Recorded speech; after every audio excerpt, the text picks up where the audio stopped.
Hello guys, स्वागत है आपका आज के वीडियो में। और आज हम यूरोप में राष्ट्रवाद के कुछ इंपॉर्टेंट ऑब्जेक्टिव्स को देखने वाले हैं। तो बिना वक्त गवाए चलिए शुरू करते हैं।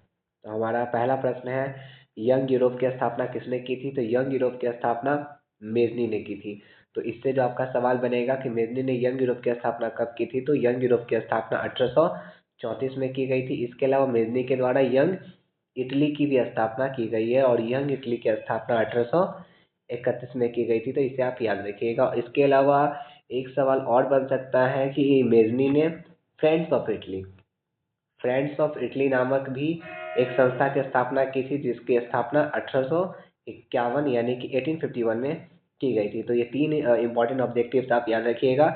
यंग यूरोप की स्थापना 1834 में, यंग इटली की स्थापना 1831 में और फ्रेंड्स ऑफ इटली की स्थापना 1851 में मेजनी के द्वारा की गई थी। इसके अलावा अगर आप गैरीबाल्डी के बारे में देखेंगे तो गैरीबाल्डी का जन्म 1807 में हुआ था। 1807 में नीस शहर में हुआ था और ये पेशे से एक नाविक थे। एक सवाल पूछा जाता है आपका कि गैरीबाल्डी पेशे से क्या थे, तो पेशे से ये नाविक थे। इसके अलावा इन्होंने एक संगठन बनाया था, उस संगठन का नाम था लाल सेना। तो ये सवाल भी आपसे पूछा जाता है कि लाल सेना का गठन किसने किया था, तो उसका आंसर हो जाएगा गैरीबाल्डी।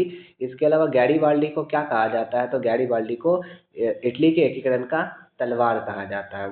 और अगर मेजनी के बारे में पूछा जाए तो मेजनी को इटली के एकीकरण का मसीहा कहा जाता है। तो अब चलते हैं अपने अगले प्रश्न की ओर। हमारा अगला प्रश्न है, सार्डिनिया पिडमॉन्ट के शासक कौन थे? तो सार्डिनिया पिडमॉन्ट के जो शासक थे वो थे आपके विक्टर इमैनुअल। अगला प्रश्न अगला प्रश्न है हमारे, यूनानी स्वतंत्रता आंदोलन के दौरान कौन ब्रिटिश कवि शहीद हुए थे? तो इसका आंसर है आपका लॉर्ड बायरन। लॉर्ड बायरन की मृत्यु 1824 में हुई थी। इनको बुखार लगा था, बुखार लगने की वजह से इनकी मृत्यु हो गई थी और इन्होंने यूनानी स्वतंत्रता संग्राम में बहुत ही व्यापक रूप से भाग लिया था। अगला प्रश्न है हमारा, जॉल्वे लाइन की स्थापना किस राज्य ने की थी? तो जॉल्वे लाइन की स्थापना प्रेसा ने की थी और पूछा जाएगा अगर कब की गई थी, तो ये 1834 में की गई थी। इससे रिलेटेड कुछ और जानकारी हम लोग देख लेते हैं। तो जॉर्वे लाइन की स्थापना प्रेसा में की गई थी, 1834 में की गई थी। और ये क्या था, तो ये एक शुल्क संघ था। तो अगर आपसे पूछा जाए कि जॉल्वे लाइन क्या क्या था, तो जॉल्वे लाइन एक शुल्क संघ था और ये किसके द्वारा स्थापित की गई थी, तो ये व्यापारियों के द्वारा इसकी स्थापना की गई थी। अगले प्रश्न की ओर हम लोग बढ़ते हैं। हमारा अगला प्रश्न है, हंगरी की भाषा क्या थी? तो हंगरी की भाषा मैग्यार थी। आधा से ज़्यादा आबादी वहाँ की मैग्यार भाषा बोलती थी। अगले प्रश्न की ओर हम लोग बढ़ते हैं, यूनान के स्वतंत्रता संग्राम में किसकी पराजय हुई थी? तो यूनान स्वतंत्रता संग्राम के बारे में थोड़ी सी जानकारी हम लोग देख लेते हैं। तो यूनान पर जो कब्जा किया गया था, यूनान पर तुर्की के द्वारा कब्जा कर लिया गया था लगभग 15वीं शताब्दी के आसपास में। और 18वीं शताब्दी आते आते ये तुर्की बहुत ही कमज़ोर होने लगा था, जिसे इसलिए इसे यूरोप का मरीज भी कहा जाता था।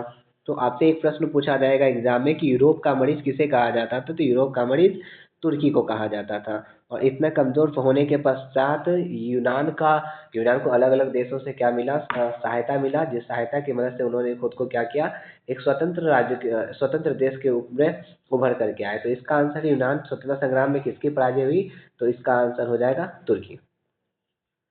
अगला प्रश्न है हमारा, मारियान किस देश के राष्ट्रवाद की प्रतीक थी?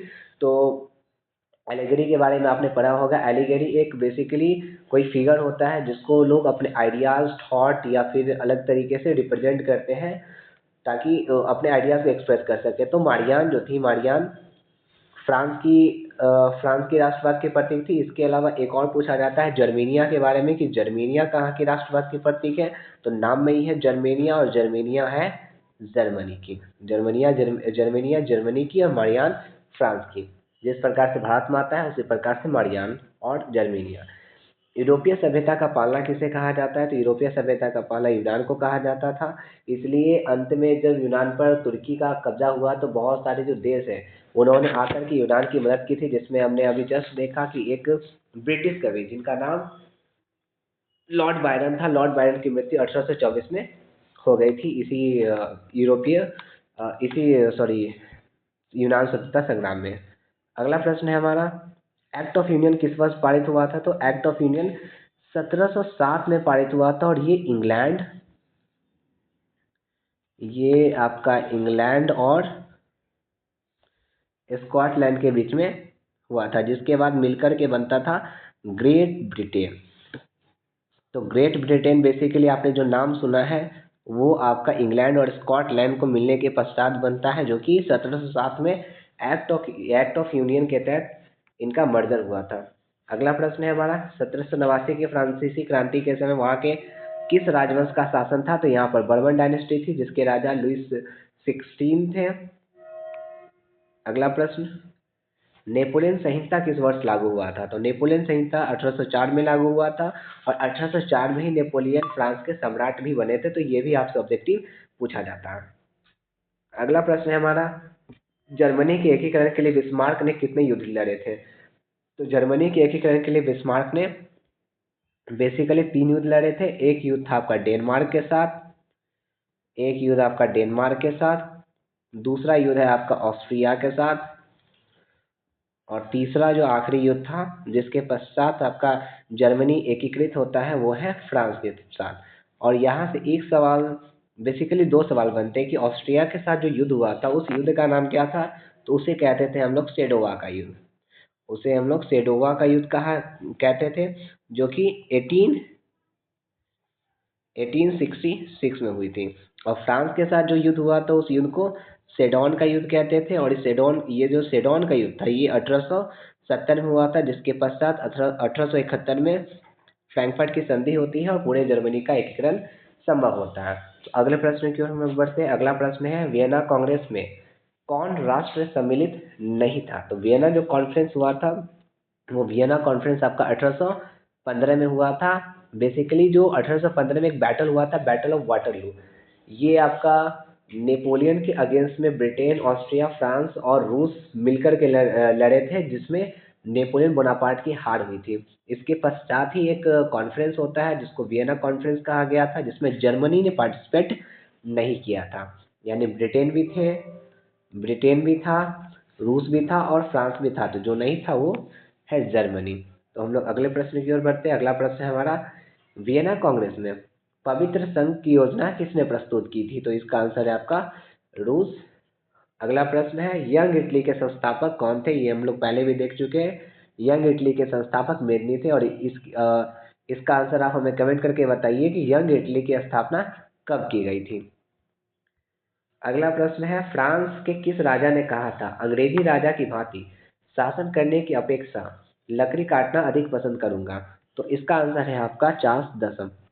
जब ये वियना कॉन्फ्रेंस हुआ था 1815 में, तो 1815 के पश्चात फ्रांस में बर्बन डायनेस्टी को रिस्टोर किया गया था, और वहाँ के जो राजा बनाए गए थे लुइस 18 को बनाया गया। और लुइस 18 का 1824 तक जीवित रहे। उसके पश्चात, उनके मरने के पश्चात जो वहाँ का राजा बना था वो थे चार्ल्स दसम। और इनका ही कहना था कि अंग्रेजी राजा की भांति शासन करने की अपेक्षा लकड़ी काटना ये अधिक पसंद करेंगे। अगला प्रश्न अगला प्रश्न है हमारा, प्रसा का शासक कौन था? तो प्रसा के शासक थे विक्टर इमैनुअल। अगला है, यूरोप का मरीज किसे कहते हैं? तो यूरोप का मरीज हमने आपको जस्ट यूनान के स्वतंत्रता संग्राम के जरिए बताया कि यूरोप का मरीज हम लोग तुर्की को कहते थे। और यूनान को क्या कहा जाता था? तो यूनान को यूरोपीय सभ्यता का पालना कहा जाता था। इस बात को याद रखिएगा कि यूनान को यूरोपीय सभ्यता का पालना कहते थे और तुर्की को यूरोप का मरीज कहा जाता है। अगला प्रश्न है, नेपोलियन ने जर्मनी में किस संघ की स्थापना की थी? तो नेपोलियन द्वारा बहुत तरीके के कार्य किए गए थे। जब नेपोलियन 1804 में सम्राट बना, और सम्राट बनने के पश्चात नेपोलियन कोड लेकर के आता है, तो उसने बहुत तरीके के प्रशासनिक अलग अलग तरीके के बदलाव करना शुरू किए थे और अलग अलग तरीके का संघ वगैरह बनाना शुरू किया था। तो उसमें उसने जर्मनी में एक संघ बनाया था, जिस संघ का नाम है आपका राइन संघ। तो अगला प्रश्न है, और आज का हमारा आखिरी प्रश्न है, किस संधि के द्वारा स्वतंत्र यूनान राष्ट्र की स्थापना हुई थी? तो बेसिकली ये एक संधि था, कुस्तुनतुनिया की संधि, और ये कुस्तुनतुनिया की संधि हुई थी 1832 में। ये हुआ था आपका रूस और यूनान के बीच में। एड्रियानोपुल की संधि के बारे में अगर पूछा जाएगा तो एड्रियानोपुल की संधि होती है 1829 में, और ये इसके बारे में पूछा जाता है कि किनके बीच में हुई थी? तो ये रूस और तुर्की के बीच में ये जो संधि हुई है, एड्रियानोपुल की संधि रूस और तुर्की के बीच में हुई थी, जिसके पश्चात यूनान पर रूस का कब्जा हो गया, रूस ने खुद को स्थापित कर लिया और ये फिर संघर्ष कुछ समय तक चला और फाइनली 1832 में कुस्तुनतुनिया की संधि के तहत यूनान को एक स्वतंत्र राष्ट्र के रूप में घोषित कर दिया गया। तो आज का वीडियो यही खत्म होता है, तो मिलते हैं हम लोग नेक्स्ट वीडियो में।